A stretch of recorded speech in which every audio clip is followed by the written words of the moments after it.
Apposer l'adjectif catholique à la tâche universitaire ne semble plus aller de soi, tant cette appellation se prête à une diversité d'acceptions, voire de récupération. Force est de reconnaître que dans la mise en marché, c'est-à-dire le marketing de l'offre de formation supérieure, l'adjectif catho fait partie du packaging, un peu à la manière des produits bio ou issus du commerce équitable, c'est-à-dire en mettant de l'éthique sur l'étiquette.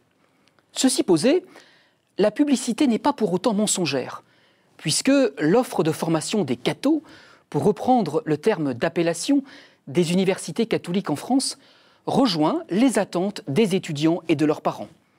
Depuis l'accompagnement personnalisé des jeunes jusqu'à l'employabilité des formations, qui doivent de ce fait être adossées à une capacité de recherche innovante.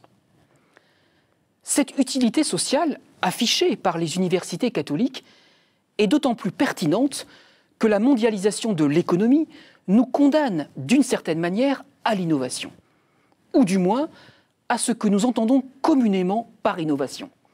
Plus encore même, une course à l'innovation qui nourrit en retour la précarité et la fébrilité désormais chronique du marché de l'emploi. Sans pour autant dénigrer une telle utilité sociale, l'université catholique ne peut s'y laisser réduire, au risque d'une tragique méprise.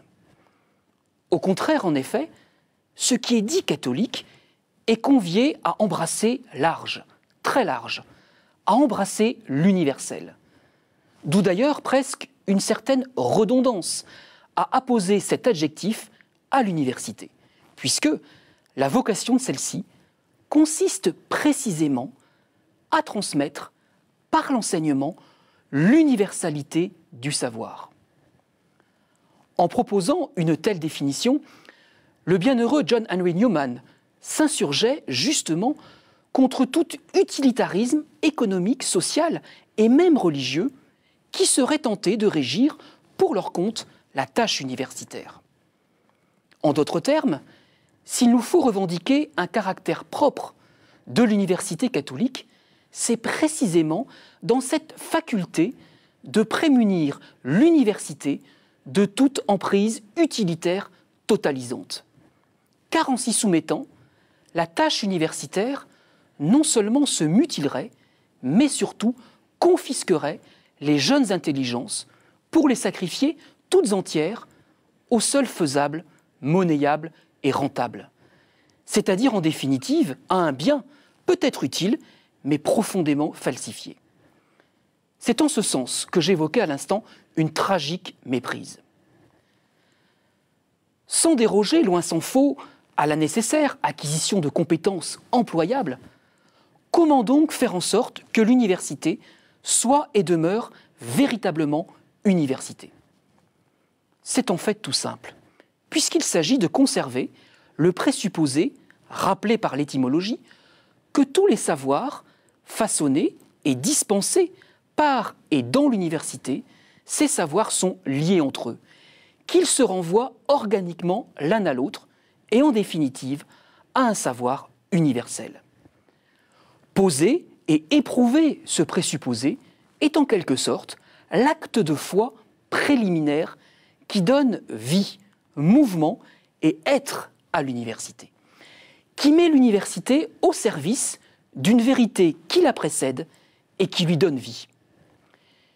Il ne peut s'agir en outre que d'un acte de foi raisonnable, puisque c'est la raison elle-même, comme puissance du vrai, qui va émettre et créer du lien entre les savoirs, entre la biologie et la physique, entre l'économie et la morale, entre l'histoire et la philosophie, entre la psychologie et la théologie, entre la médecine et les technologies les plus spécialisées.